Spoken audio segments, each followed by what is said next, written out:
Vous connaissez ces papillotes en chocolat avec un emballage brillant? À l'intérieur, il y a un message. Eh bien, l'hypnose, c'est un peu offrir des papillotes en chocolat à votre conscient, à votre inconscient. En sachant que votre conscient va être occupé à manger le chocolat, pendant que votre inconscient va décrypter les messages qui sont cachés à l'intérieur. Le but, c'est d'offrir à votre inconscient de nouvelles possibilités, de nouvelles façons de voir les choses. Jusqu'à présent, c'est comme s'il avait un programme de machine à laver avec 0 ou 90 degrés, il n'a que ces deux choix-là, et donc quel que soit le linge, il met l'un de ces deux programmes. Sauf que l'hypnose va lui apporter plein d'autres programmes qui vont lui permettre de s'adapter beaucoup mieux à d'autres situations. Il aura plein de températures intermédiaires entre 0 et 90. Donc ces messages cachés qui arrivent dans les papillotes vont lui permettre de faire une mise à jour dans ses programmes. Ce n'est pas le praticien en hypnose qui va lui dire quel programme il doit installer et ce qu'il doit utiliser, ce qu'il va faire. Attention, le praticien en hypnose, il est là juste pour l'aider à installer toutes les nuances intermédiaires. Mais ensuite, c'est de son libre arbitre de choisir ce qu'il y a de mieux pour lui. Notre rôle, c'est aussi d'aider la personne à faire un grand nettoyage intérieur, que ce soit au niveau des blessures émotionnelles, des sentiments, de tout ce qui a pu se cristalliser, des croyances, des programmes. Et pour cela, on va utiliser des histoires. Des histoires métaphoriques, un peu comme la papillote que je viens de vous expliquer, c'est une métaphore. Et ces histoires, elles vont permettre d'aller nettoyer certains recoins de la personne. Pour cela, je vais vous donner un exemple. Si je vous raconte l'histoire d'un enfant, eh bien la personne va aller voir son enfance. Exactement comme si j'avais un aimant, vous savez, dans les aquariums. Quand je descends, eh bien l'aimant de l'autre côté de la paroi descend aussi. Et en fonction de là où je vais emmener mon aimant, eh bien la personne, en résonance avec le personnage de mon histoire, va venir nettoyer son enfance, son adolescence, etc. Contrairement à d'autres méthodes d'hypnose, l'hypnose sagesse ne nécessite pas de connaître la vie de la personne. Pourquoi? Parce qu'on va observer le visage de la personne.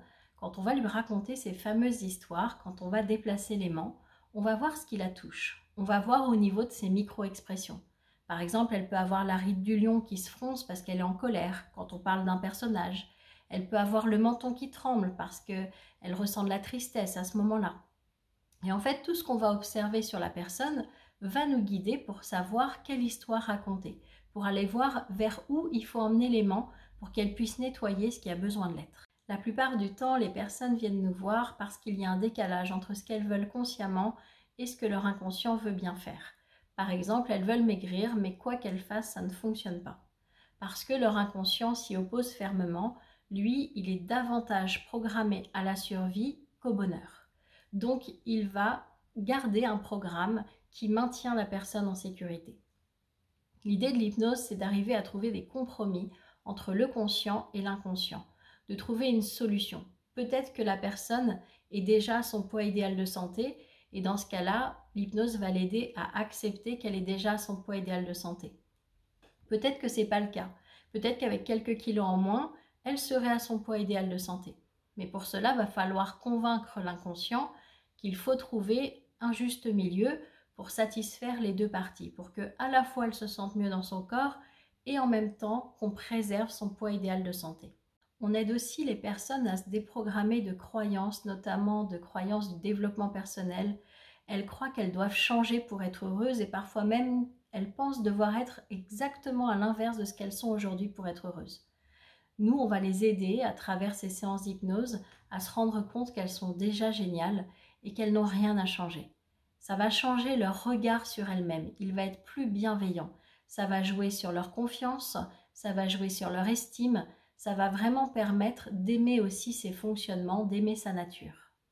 Notre philosophie, c'est de ne faire qu'une seule séance à la personne. Ça ne veut pas dire qu'il n'y en aura pas d'autres, mais ça veut dire qu'on n'en programme pas d'autres. C'est-à-dire qu'on va laisser toutes les chances à cette première séance d'agir à son maximum et si besoin, la personne d'elle-même choisira de revenir. Mais jamais on ne va lui imposer une deuxième séance et on va toujours lui laisser les clés de sa vie parce que c'est elle qui décide. Notre but, c'est vraiment d'aider la personne à être en paix avec son histoire, son passé, son enfance, etc. L'idée, c'est pas de passer des heures et des années, même parfois, dans son enfance, c'est de nettoyer les choses une fois pour toutes, d'être en paix une fois pour toutes avec ce qui s'est passé. La personne a toujours mis en place tout un tas de mécanismes de défense pour se protéger, pour combler son besoin de sécurité. Et le but, c'est de ne pas lui enlever une béquille si elle s'est appuyée dessus pour se sentir en sécurité. Le but, c'est d'abord de guérir émotionnellement cette blessure, c'est métaphorique bien évidemment, pour qu'elle puisse lâcher cette béquille. Donc les choses se feront progressivement. Les effets de la séance ne sont pas forcément immédiats, ils peuvent prendre quelques jours. Par exemple, quelqu'un qui veut arrêter de fumer n'arrêtera peut-être qu'au bout de 3 semaines, parce qu'il aura fallu que l'inconscient aille d'abord guérir des blessures émotionnelles. Et pour vous donner un exemple, très souvent, quand une personne vient pour arrêter de fumer, une des premières choses qu'elle fait en sortant, c'est de passer un coup de fil pour se réconcilier avec une personne avec qui elle était fâchée. Parce que toutes les dépendances sont des tentatives de réparation de liens relationnels. Et donc, puisque cette cigarette remplaçait ce lien relationnel brisé, une fois qu'on fait la séance d'hypnose, on répare ce lien relationnel et on peut donc lâcher la cigarette durablement et facilement.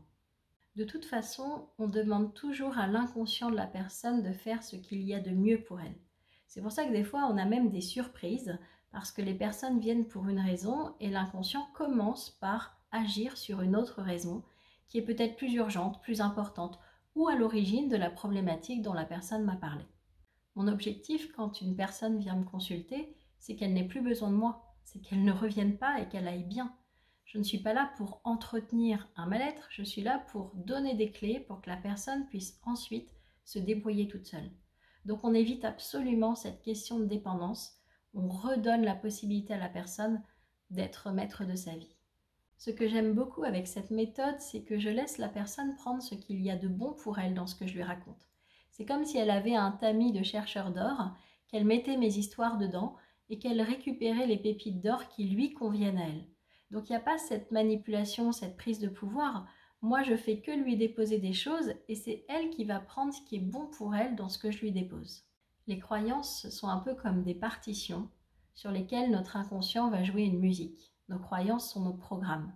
Si je crois par exemple que si je ne dors pas 8 heures d'affilée, je vais être fatiguée demain matin, eh bien, je vais jouer ce programme-là et je vais être fatiguée demain matin.